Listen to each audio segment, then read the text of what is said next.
And here we go. We've got it going on. Welcome to Sales Chatter Live. We have an amazing guest today. Dan, you got to unmute yourself, my brother. But, it's one of those things where it is Tuesday. And like I said, we have, Dan, let's go into what we got today, brother. Here we go, everybody. Yesterday, we talked about one of the key one of the chapters, not even chapter, I guess, just a preliminary piece of a chapter, the power of three, in yesterday's show. And today we've actually brought the author in with us, Glenn. And, we were kind of sitting backstage doing an audible here because we were like, where is Glenn? He's not coming. Okay, what are we going to do? And I highlighted 4 pieces of the book that I actually wanted to talk to Glenn about. And I'm so glad he's here because we would have had to discuss it, but I still would have had the same questions afterwards. So Glenn Poulos, how are you, my friend? I'm great, thanks. Thank you so much for having me on the show. Oh, buddy.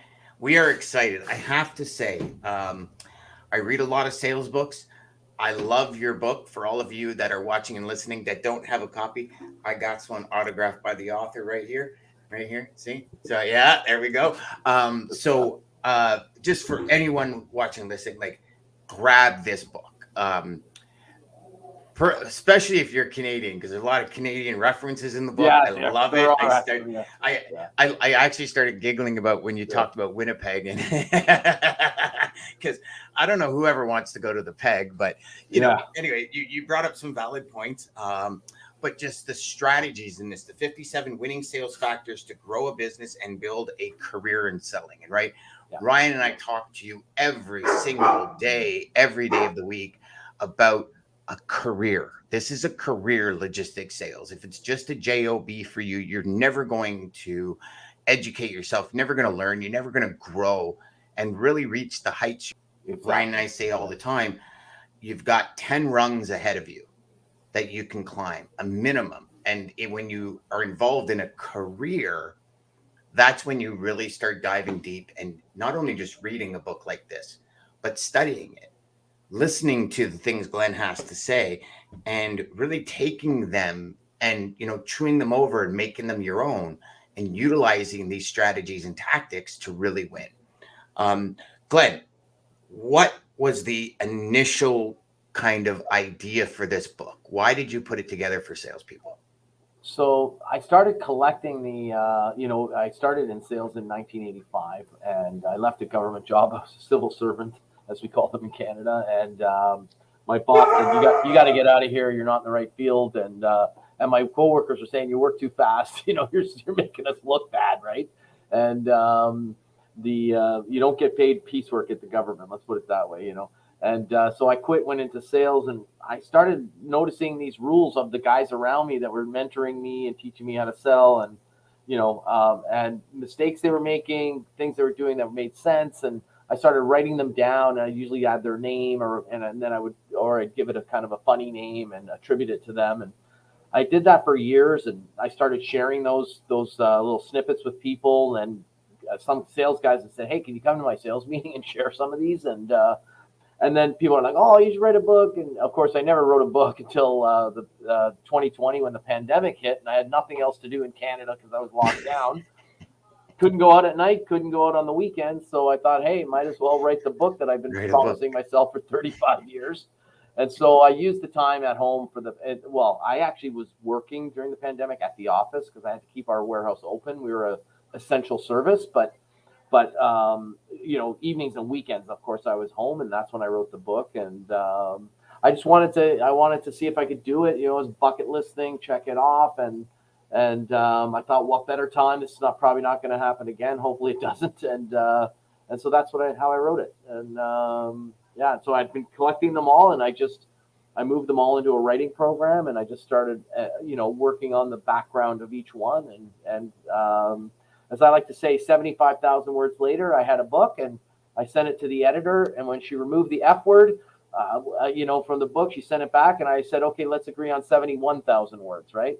And that's how many words are in the book.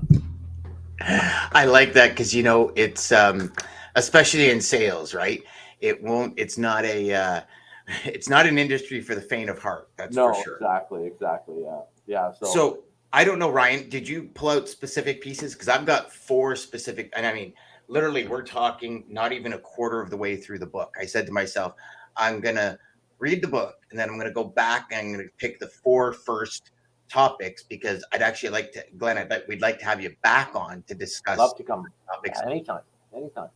And so I kind of picked 4, and I didn't know, Ryan, if you had any specific ones you wanted to address first. You wanted me to jump. Yeah, I'll go with one, and I'll let you rip it, because like you said, you couldn't stop talking about this amazing book, and it really got me engaged. So first and foremost, Glenn, thank you so much for being on the show and writing this amazing book during the pandemic. One thing that really resonated with me, and I started actually writing down my own strategies today, how I can be with this, was when you talk about the etiquette of getting to the point. When you mentioned that you're getting like calls, people are like, how are you? How's the day? Like if I'm calling somebody in Toronto, hey, how about them Blue Jays? So for me, it's one of those things when I'm reading here is, when you waste those 4 to 5 seconds, that's when you kind of like, you can only make a first impression once, right? So in terms of that, can you talk a little bit to the audience about what your framework or your mindset is with that, with being direct, and what kind of like ROI results did you see, like, when you either train sales reps or even yourself, when you get to the point when you get to the point right away, rather than trying to build that rapport? Because everyone's talking relationship, but I feel like how are you, or kind of that like, hey, how's the weather going, or whatever it is not really building rapport. Yeah. Sales. Yeah. And the funny thing is you were kind of straight man me there with one of your lines, because you said you only get one chance to make a first impression, right? I mean, you sort of said something like that, right? But later in the chapters in the book, there's a chapter called "You Only Get Forever to Make Another Impression," right? But I want to answer your question, and then we can go back to that and explain what I mean by that. But yeah, you only get forever to make it, and you highlighted it. Good stuff. Yeah. So yeah, like when I phone someone, first of all, when someone phones me and they say, "Oh, hi, Glenn, how are you doing?" and I'm already mad, right? Like, because usually I'm shitty, right? Like I'm running a large sales company. We have a lot of people. The markets are tough right now. I mean, so why would you ask me a question you don't know the answer to, right? Like that, like such as that. So I'm, before they've even said that, I'm already upset with them and annoyed, right? But the other part is then, so I'll say, "Oh, I'm fine, thanks," and then of course etiquette that my mom taught me, right? I got to say, "And how are you doing?" Right? Or I try not to sometimes, but most of the time, just because I'm polite and Canadian, I'm like, "Oh, and how are you doing?" Right?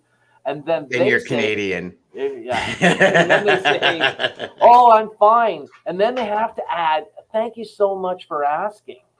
And right. And I may go, who programmed you to say that? Right. And there's certain companies now that, like my bank, right? They always phone and say, "Oh, how are you doing, Mr. Poulos?" And I say, "Oh, I'm really well, thank you." And then I don't say anything else, because I know they have to say the script, which is, "Thank you so much for asking." Right. And so now I've already wasted 30 seconds, right? Whereas if I'm doing the call, in the 30 seconds, I'm already done. And I'm saying, "Hey, it's Glenn from Acme. I hope you're doing well.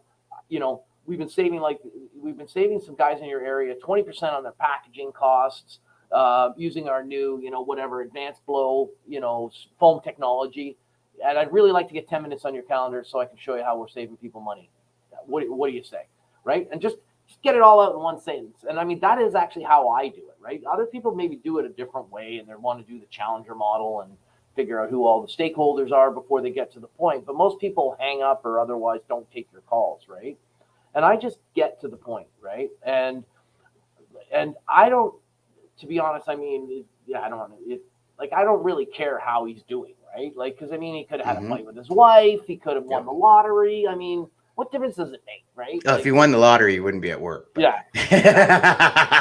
But I hear what you're saying. I used to often say, his kid could have got caught selling drugs last night or something. Like, exactly. He's just in a bad mood.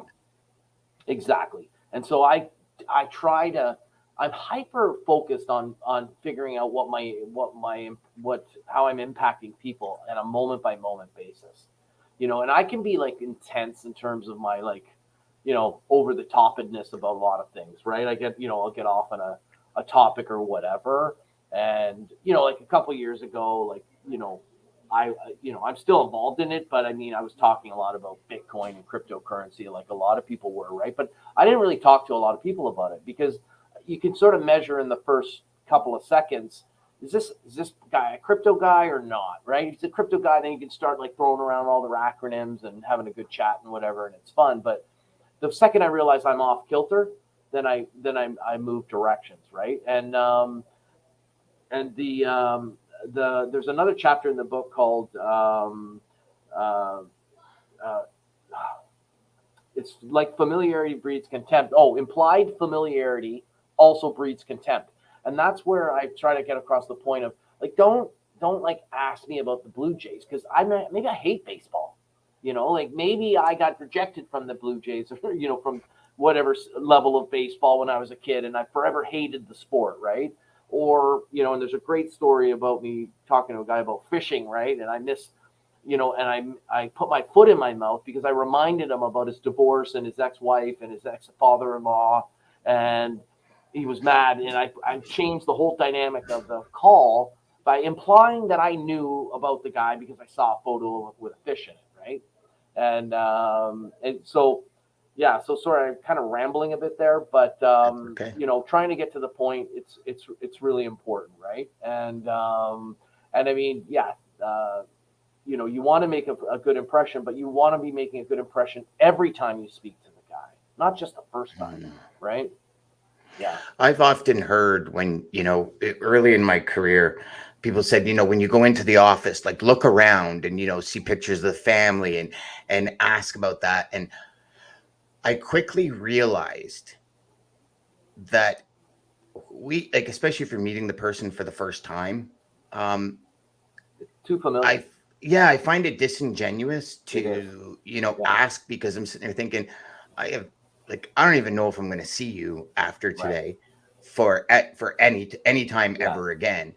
Yeah. Do I, and not to sound like an asshole, but do I really care about your kids? And like, oh, is that the graduation? How old are they now? And everything. And I just find that is so the opposite way as a salesperson that you would want to go because, oh yeah, that was, the anniversary or da-da-da-da. And you're talking like, you don't know this person. You don't know their wife. You don't know their kids. You don't know what's going on in their life. You don't know what's happening, get to business and get out. And then and again, my belief, when you do business together, you become friends, I guess. And I don't even know if friends is the word, but you become colleagues that work together, and that's where the relationship's built. It's not built on the first one because you walked in and you saw a boat. Oh, I love boats. Oh, really? What do you do you do any boating? No, I just love boats. And it's like, okay, you're grabbing at straws here, right? Yeah, exactly. That's exactly my point. And and so people are wondering, like, well, what do I do then? I see the photos and I want to ask, what should I do instead, right? So how do I build rapport, especially not related to the products or services that you're selling, right? So I have a great technique that I learned from a guy named Mike, and it's called Watch Your Weekend Problem, right? And it's a 3-part approach. Watch your weekend problem, right? It's a little kind of pun you sort of say to yourself to remember the spiel, so you do it in the correct way, right? So the first one is, of course, the guy needs to have a watch on, or it could be a woman or a man with a bracelet or whatever, and it could be something other than a watch, but it really works well with a watch. It's like, wow, that's a really nice watch, and guys are always like kind of vain about their watches, right? And so it's a natural. They're like, oh, he likes my watch, right? And he's not going to be offended by it. It's like, wow, that's a really nice watch. Oh yeah, and then you kind of slide in quickly with, what's the story behind the watch, right? Oh, I was in Switzerland and with the wife, we were on a special trip, and she agreed to let me buy a Rolex, and I had to wait 2 years to get it. And oh my God, that's amazing. The other thing is rather than looking at his photos and stuff, ask him, say, so when you're not at work on the weekend, what do you like to do? What do you do when you're not working? And then shut up and just see what they say. And some people say, like, I stay home and I watch Netflix, and, then you can crack a joke. Oh, what, Netflix and chill, or whatever. Or you can, basically maybe he says, I hunt, I fish, whatever. I do this, I golf, I play sports, I, go to the gym, I ride my bike, I play pickleball, whatever, right? Whatever it is. And, and then try to find something that's naturally rapport building, like, I don't actually enjoy a lot of sports, so I can't resonate on a lot of football, baseball, hockey stuff. But there are other things like, music and, some things like that I'm really geeky on and stuff like that. So if there's any kind of that stuff and recording, and I do a lot of that. And also I play pickleball and like racket sports. So, I'm looking for, and then I can be naturally rapport building with it, right? Yeah. Talk about the weekend. Then when you sort of get through that, whatever, then you say, so when you get back to work on Monday, what's the biggest problem you're solving right now? What's keeping you up at night? I like that. Those are the three things, right? And the best place to use Watch Your Weekend Problem is when you go to those damn networking events and you haven't got a clue what to say to the guy, right? Yes. And you got to go to this guy, then this guy, then this guy, and your boss is paying you to be at this networking event, and you're kind of standing there going, God, I feel stupid. Like, what do I say? And, now, if someone's asking you, if you're the center of attention, the people are kind of asking you what your Watch Your Weekend Problem is. But if you're the guy responsible for doing the networking and talking to these executives or leaders of something or other, it's a great icebreaker, and it really works well. I love that. I just want to add on to that. I think that is so cool. I'm going to be using that because I'm going to a networking event the middle of this month in Toronto, and I'm taking this. So I'm taking this. But the one thing too that I found that works too as well, because somebody did it to me last night when I was walking in the mall with my wife, was I'm covered in tattoos. So when somebody comes up to me and be like, oh my God, nice tattoos, and what's your story behind it, and things like that. So it does. So for everybody who's watching out there, it doesn't need to be a watch. It could be like hat, if you do shoes, and I feel like it's like what Dan always kind of says is like, when you buy a car, you start seeing the car a lot on the highway. Like, so my wife got she got a designer bag, and now she's noticing, everybody else with their designer bag. So it's like, have that point of conversation. But I love that. So Watch a Weekend Problem. That is especially that problem part, like transitioning from weekend to problem. Kudos to that. That's really cool. I actually love that transition. So what's the biggest problem you're solving today? Right? Because it's and especially in our industry, every hour there's a different problem.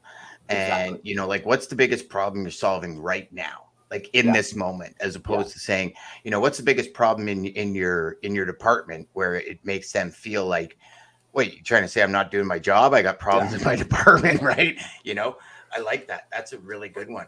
Carry on. Oh, no, carry on, Glenn. I was just going to say, like, I get hit up all the time from things related to HR, like human resources. So a lot of times it's like an HRIS, a human resources information system, which is the be all and the end all for tracking everything HR related, payroll, benefits, it's a giant database, and there's a lot of competition in that space. And a lot of people hit you up on LinkedIn if you're high up in the company and figuring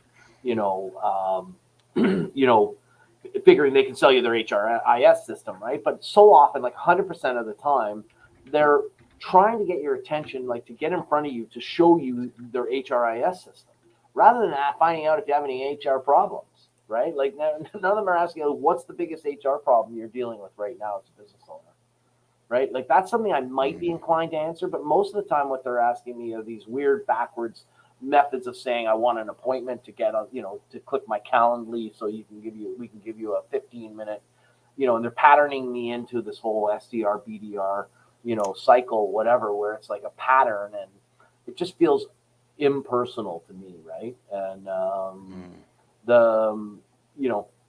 and I think they should start by telling me I have a nice watch, finding out what I'm doing on the weekend, and then asking me what my biggest problem is. So, Now, how would you say one would do that? if you're not face to face? So if someone's prospecting via email, phone calls, DMs, whatever, how would you go about kind of implementing that scenario or that philosophy? Yeah. So, and first of all, like for as far as I'm, I always have the philosophy, right? Being in front of the customer, selling the product, that's selling. Everything else is marketing, right? Lead generation, and so I'm not. And I agree with I'm that not trying to shirk the question, but I'm basically trying to say, like, a lot of what I'm trying to teach people is how to get, act, and stay in front of the customer and be a pleasure to do business with always, right? So really, my specialty is getting in front of the customer, and that's where magic happens. But so I would probably, use, like, in Teams and things like that. Now I have like the loop and things like that, where you can put instant little surveys and things like, these are the top 4 HR problems. Which one's affecting you most, Glenn? Right? And I'm doing a quick survey, right? I might be inclined to, like, say, well, turnover, whatever, right? And then I would probably try to eke my way into some sort of a like report and say, oh, okay, well, I'm going to send you a report we have on turnover statistics in Canada, United States, North America, whatever, right? And then provide a little bit of value, right? And then, but basically, my attitude, to be honest, is, right, wrong, or indifferent, is that if you have a product that a company could buy, then really what you need to do is get in front of the right people at that company and sell it to them, right?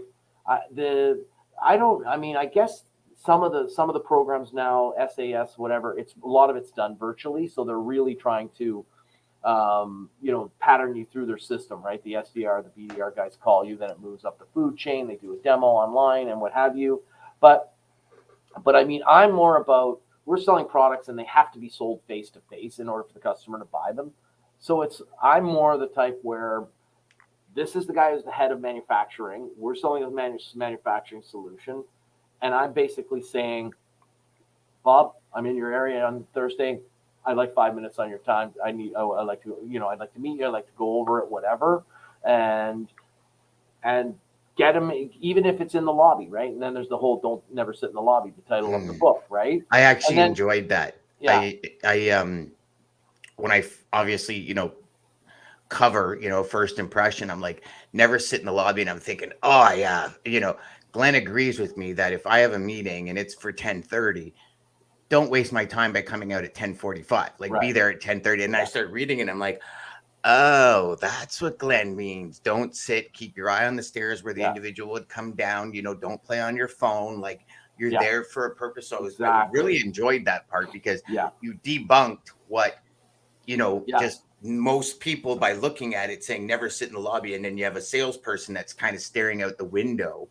For me, that kind of gives me that, my time's just as valuable as yours, even though I'm trying to solicit your business. Kind of like going to the doctors and sitting there for 35 minutes waiting for your appointment. It's like, I understand you're my doctor, but my time's just as valuable, and you have to appreciate that. And I think as a professional, we have to appreciate people's time.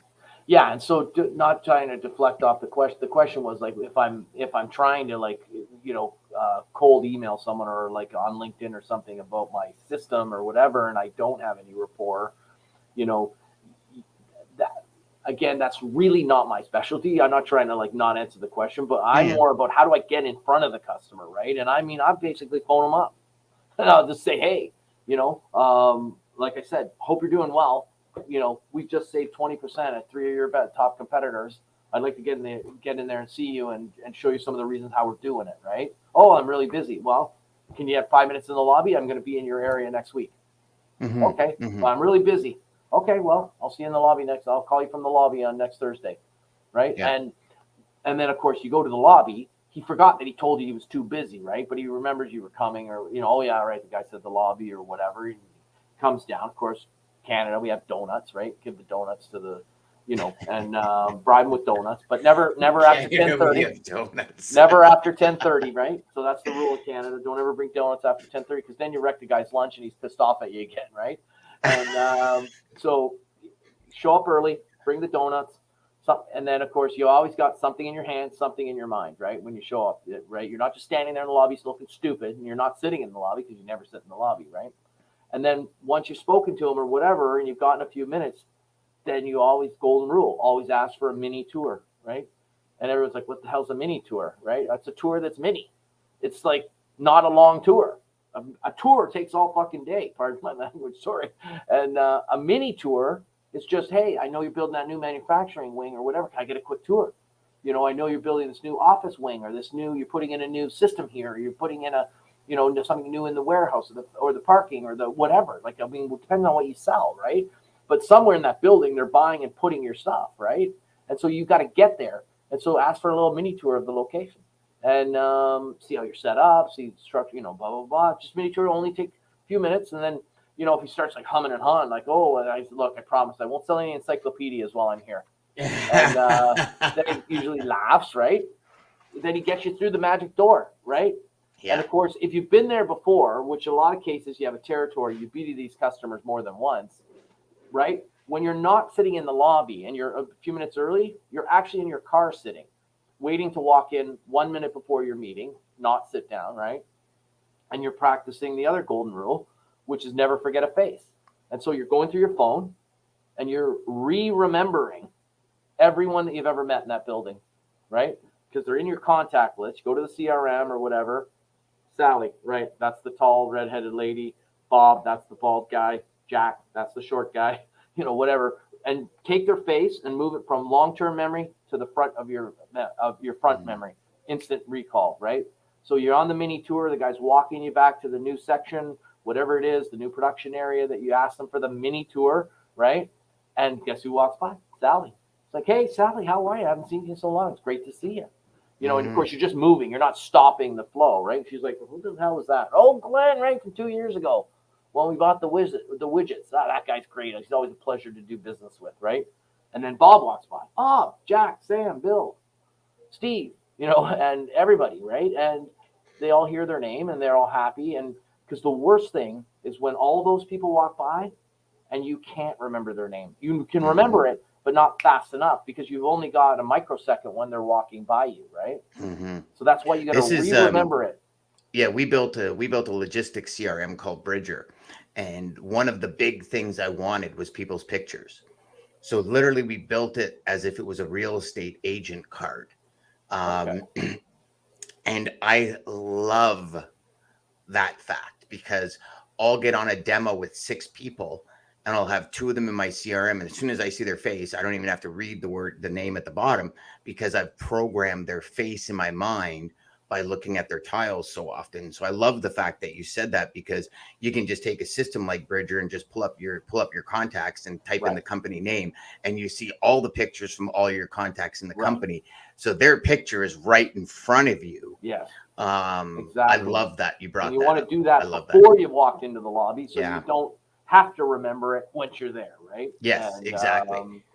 And so again, and I mean, selling logistics software, I mean, that's something that I'm sure there's a lot of online aspects of it, but yes, but also there's the whole thing about calling, starting with the CEO, right? And it's I mean, basically, hey, Jack, I mean, we've been saving a lot of companies just like yours a fair amount, a lot of money with our new system. I'd like to get 5 minutes on your schedule to go over why I think you guys need to look at this.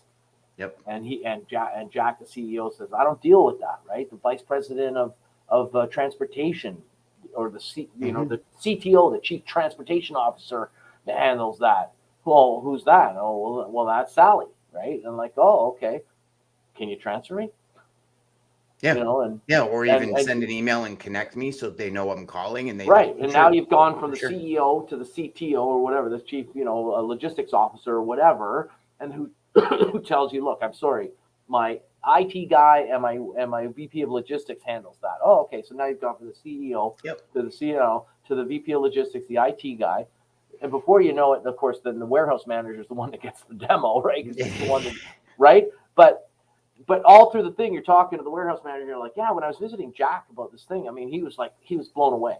And then when you get to a point where you've shown them the WSP, right? The winning sales presence, and where you're showing them the killer feature and they're just drooling over it. That's when you call Jack. And you say, Jack, the CEO, right? You say, Jack, I'm in the warehouse. We're showing the system. I know you're super busy. Can you just take 2 minutes, walk down to the warehouse?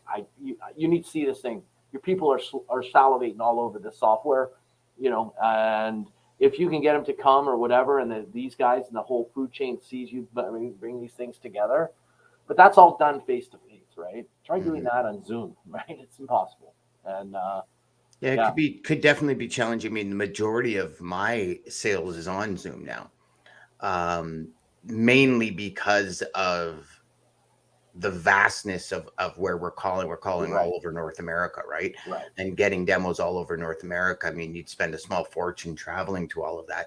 But I'm also a big believer, and I mean, I've got. I mean, I know we're running out of time here, but and I've got so many things that I want to ask you, which is why we definitely want to bring you back. Because I immediately when I finished the book, the first thing I said to Ryan is, we are never going to cover the value we want to cover in 30 minutes. It's just not going to happen. So to close off today's show, I'd love for you to talk a little bit about greed-based learning factor. Okay. And to me, I started reading it and I was like, yeah, I love this. So just share with the audience what kind of the origin of it, what it means, and then we'll close off today's show, and then we'll pick it up again with all the other questions that I have later. Sounds good. And sorry if I rambled on and kind of. You did not, my friend. It was all valuable. It was awesome. Right. So greed-based learning, it's the concept. When I first in sales, we had 40 companies we represented. They had 5 or 10 products each. That was like 200 to 400 products, whatever it was.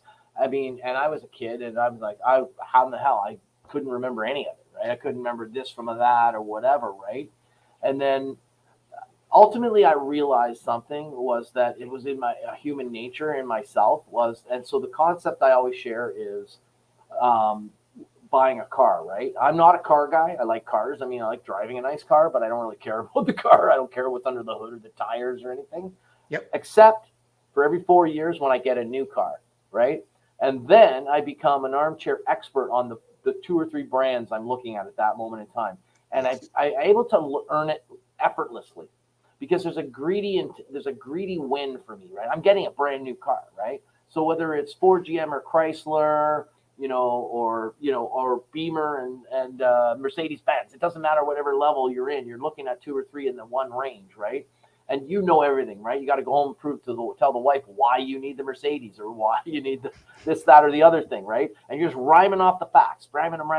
It's like, how do you learn that? It's because it becomes effortless because you've got something to, to get out of it in a way. And it sounds a little bad, but I mean, it's not. It's just a natural inclination. The other way you understand is like I never watch really the U.S. football games, but if I have $5, someday someone convinces me to put $5 on a game, I'm glued to the TV set. Like, yes, why? Right? Because you want to protect your bet.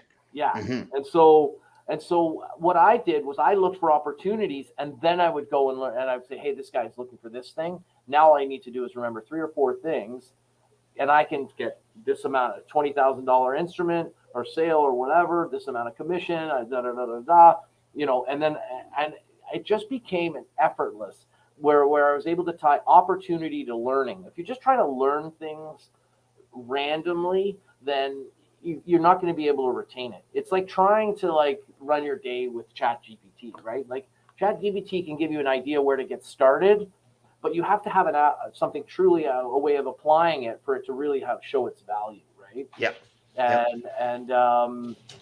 So that's kind of how I apply it, and I promptly forget everything after I don't need it anymore, right? I don't feel the need to retain any of the information. So.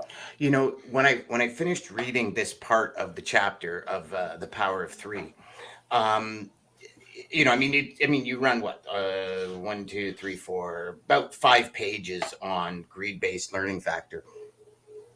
It immediately brought me back to when I bought my Ford Fusion electric. Right. And so it was a hybrid electric. And I went from a Charger GT to that. And Yeah, it was a Charger, not a Challenger, and RT. Sorry, not GT. And when I started to do my research, it was about 3 months later I got the car. And when I walked in, I mean, I knew everything about the Sync 3 system. I knew everything I could about the car. I went to the car show and saw the car. I did all of these things. And I remember standing there with my sales agent. And I was like, and he's like, and I opened the door, and like within 10 seconds, I got my phone synced and everything. And he looked at me and he says, Dan, you know what? He goes, and we're really good friends, the agent and I. He goes, like, you know more about this car than I do. He goes, like, you're selling me on the car and you're just so excited about it. And it was the first, like, when I read this half of the chapter, I actually sat there, Glenn, and I went, wow. Because I'll be honest with you, when I first read, greed-based learning, and, when you're starting to talk about the GBL, I was like, well, is it really greed? Is it, and you start obviously questioning the words, right? Instead of understanding the meaning behind it. And it was like, yeah, I'm getting a new car. I wanted to know as much as I can. It was kind of the start of the electric car revolution.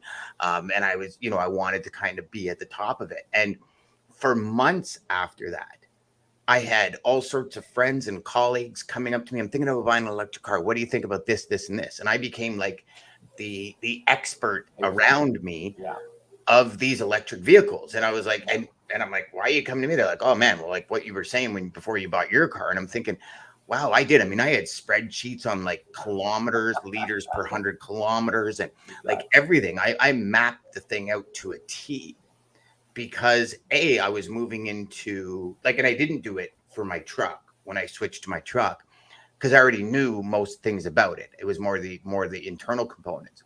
But especially when you're switching from something like a gas engine to electric, it's like, understanding that range anxiety, and how do you fix it, and how do you do it, and what is the winter tail, and, all these things. It was a lot. And I found most salespeople that were selling the cars had no idea about the electric cars. Like, they weren't learning about the product they sell. And to me, if I'm buying something from somebody, they got to know 10 times more than what I know. Yeah.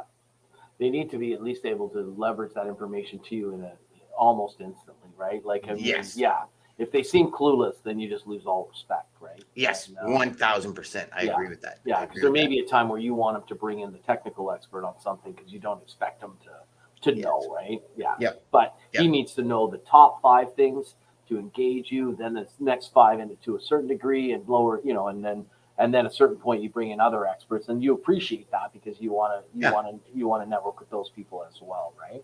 Yeah, I mean, it's like selling anything, right? If you go with, and even go with your power of 3 in this same chapter, know the top 3 things your product or solution solves, right? And lead with that, right? Because that's the way I see it when you were talking about, hope you're doing good. We've been able to XYZ for these people here, and we'd like to show you if you got 10 minutes. So, whether that's saving money, from a CRM perspective, it's increasing your salesperson's ability to sell instead of messing around with a clunky, bulky CRM. It's never losing leads. It's allowing to automate and speed up the process of sales. And a lot of these things, the learning curve that people have with CRMs, and how do you flatten that learning curve? And, all of these things become the catalyst of what that first conversation with, and I know you're more of a phone person. I personally, and I'd love to chat quickly about this. I know you got to get moving, and so do I, but I'm more of an email person. Right. I enjoy email mainly because I'm emailing majority of CEOs, and I've never made a phone call to a CEO that's caught them at a good time. You know what I mean? And so for me, it's like I hit CEOs or upper level C level management, and say, hey, listen, here's the situation. This is what it solves. Are you interested in scheduling something in your calendar? Like, I'm not trying to sell anything except a 10 or 20-minute conversation with us, right? With me. And I often say 3 to 4 minutes on your calendar, because anytime I say 10 minutes, somebody assumes it's 30 minutes. Right. It's just the way we're programmed. So, and I know, and maybe on the next one, because and I do dive into some of that in the book. And, yes, you do. And I have, like, there's multiple ways I got to get a hold of them, and it's not always the phone, right? So email's definitely a huge part of it, and there's a lot on email etiquette as well, right? And Yeah, so that'd be great to come back and chat on that. I would love that, especially because when you're in chapter 5, when you talk about, you only get forever to make another impression. And I love that. I love that because everybody goes, oh, well, no, you only got one chance to make a first impression. It's like, well, you kind of, so there's a couple of things that really stick out is also hear me now, believe me later. Right. Like that for salespeople, that's huge. And just this chapter alone. Yeah. I love the way you started with Hans and Franz because he's going to bump you up. I love that. But so there's a lot of parts, and I mean, all I did was pick 4 things from the first 6 chapters that I think were big. Right? We touched WSP, we touched greed-based learning. So I'd love to have you back to discuss more. Anytime. So we'll schedule a time that works for you to come back live and discuss the rest of that. But for all of you watching and listening, again, it's Glenn Poulos' book, Do Not Sit in the Lobby, Never Sit in the Lobby, the 57 Winning Sales Factors to Grow Business and Build a Sales Career. Really, really good book. New age sales book, for all of you that are still, I mean, don't get me wrong, some of the old guys are still classics, right? But a new age sales book to talk about how we're going today. I mean, you bring up a lot of relevant stuff that's happening in today's market, which I think is great. Great. Right on. Thanks, Dan. Thanks for being here, Glenn. How can people get a hold of you? How can people just go to my website, glennpoulos.com, or if they want to talk to me on LinkedIn, it's probably the fastest way. Just connect with me on LinkedIn and you can talk to me there, or you can contact me via the website and you can link to the book or any of my other social media, and pretty active on Instagram and LinkedIn. So happy to talk to anybody that wants to go over anything or talk about sales or business. And, we didn't get a chance to talk about me exiting 2 businesses. I had 2 8-figure exits in my career. So, there's lots to talk about on our next call. Yeah, tons. And we'll schedule an hour for that show. Yeah. And really dig deep. That sounds awesome. All right. Glenn, thanks for being here, my friend. Thank you, everybody, for watching and listening. We'll see you tomorrow with Data Day Wednesday.